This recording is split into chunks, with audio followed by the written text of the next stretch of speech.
niin, golfkentällä ollaan, eikä ihme, että meillä on täällä mukana Fatbag Bike. Tuomo, nyt on tapahtunut tässä kyseisessä tuotteessa jotain aivan uutta. Meillä on Yamahan valmistama laite. Yamaha isona brändinä on sellainen, mikä on ollut kiva tähän löytää ja saada mukaan. Ja tietysti jos nyt ajatellaan niin kuin ostajan näkökulmasta, niin se, että on pitkät takuuajat ja se, että se toimii maassa kuin maassa, niin se takuu toimii myös maassa kuin maassa. Että se varmasti löytyy niin kuin valtuutettu huolto korjaamaan, jos jotain ongelmaa tulee. Ja 2 vuoden takuuaika on tosiaan pyörällä niin kuin kokonaisuudessaan kaikissa osissa. Yamaha valmistaa luotettavia laitteita ja muun muassa golfautoissa on hyvin suuri. Maailmalle laajeneminen on helpompaa Yamahan kanssa johtuen siitä, että heillä on jakeluverkot jo niin kuin globaalisti. Onko vastaavaa itse asiassa missään esimerkiksi Euroopassa? Ei ole, eikä siis koko maailmassa ei ole. Tämä, että se on pyörässä ja se on etupyörän etupuolella rungon suuntaisesti. Tottahan se on niin kuin meidän tavoite, että maailmanlaajuinen juttu tästä jollakin aikajänteellä tulee. Nyt aloitetaan Pohjoismaista ja Baltiasta. Siitä sitten pikkuhiljaa laajennutaan, vallotetaan Eurooppa-aikaa ja sitten maailma. Ehkä itse silloin, kun me lanseerattiin tämä, niin mä ajattelin, että tämä olisi varmaan sellainen niin kuin erityisesti se nuoriso innostuisi tästä, mutta ehkä vielä enemmän on vähän vanhemmat pelaajat, jotka näkee siinä sitten taas sen liikunnallisuuden, että ei välttämättä jaksa ja pysty kävelemään koko kierrosta, mutta ei halua kuitenkaan autoilla, vaan haluaa urheilullisen vaihtoehdon. Ja se on tietysti yksi semmoinen meille tärkeä juttu, että tämä on liikunnallinen laite ja tämä on terveellinen laite. Se, että polkeminenhan on nivelille ja miksei varmaan mielellekin ihan terveellistä. Niin.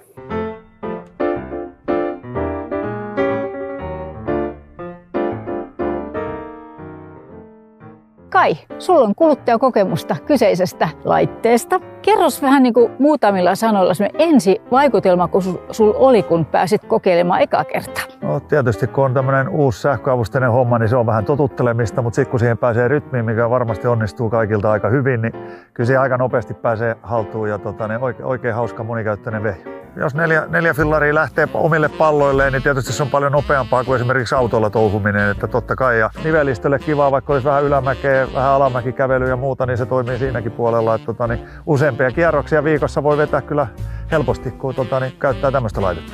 Mikä siinä huomaa hyvin, niin tavarat seuraa aina mukana. Et autoa käyttäneenä joskus se kaveri menee auton kanssa tuolla noin, niin mailat on siellä kyydissä ja sitten tulee semmoinen olo, että no niin, mä oon nyt vaihtanut tämän vaikka rauta 8, mutta niin nyt ne seuraa per pelaaja nämä mailat, niin se on mun mielestä oikein suuri etu. Mutta kyllähän siis pyörällä voi pyöräillä muutenkin matkoja. No joo, tietysti itse kun asuu golfkentän lähellä tällainen, niin siinä kohtaa tämä sopii oikein hyvin, että ei tarvi autolla tulla tänne, että toi kilometrin verran tulee fillarilla oikein nätisti päki mukana, niin tulee ekologistakin toimintaa. Tämähän on golfpyörän lisäksi ihan tavallinen pyörä, eli se on tosiaan se puolen minuutin homma, kun otetaan toi teline pois ja sit sä menet tällä ensiksi töihin ja iltapäivällä kun pääset kotiin, niin pistät golfbag-telineen paikalle ja lähdet kentälle pelaamaan. Tuleeko siinä mitään haasteita? Pitääkö osata jotain enemmän tai vähemmän kuin tavallisen fillarilla? Samalla lailla siinä toimii vaihteita ja avustimesta voi säätää, että kuinka paljon pyörä sitten avustaa. Että ihan perinteistä polkupyöräilyä toi kuitenkin on. Et tietysti kun on laite saatu säädettyä omille kohdille, satulat ja kaikki muut, niin sit se on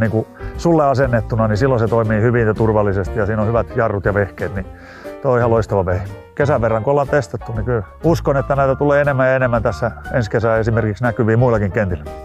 Kyllä tämä varmasti on niin kuin golfkentän näkökulmasta houkutteleva laite. Verrataan sitä nyt vaikka siihen golfautoon, jonka hankintahinta on kuitenkin niin kuin huomattavasti korkeampi. Ja tämä on huoltovapaampi, tämän voi säilyttää paikassa, missä ei tarvitse olla sähköä, koska akku voi ladata jossain muualla. Ja ne kentät, missä pyöriä on käytössä, niin niissähän käytännössä vuokraaja saa akun Caddymasterilta ja menee itse hakemaan pyörän, laittaa akun paikalle ja palauttaa akun Caddymasterille, eli siitä ei koidu sitten taas mitään lisätyötä tavallaan niin kuin heille siitä latausrumpasta. Illalla kun joku pistää ne lukkoon, niin se riittää. Siis me ollaan ihan kauhean iloisia ja otettuja siitä vastaanotosta, minkä tämä laite on saanut. Ja totta kai se, että me ollaan tollainen Yamahan kaltainen toimija saatu innostumaan niin paljon, että ovat meidän kanssa jälleenmyyntisopimuksen tehnyt, niin tottahan se nyt lämmittää mieltä.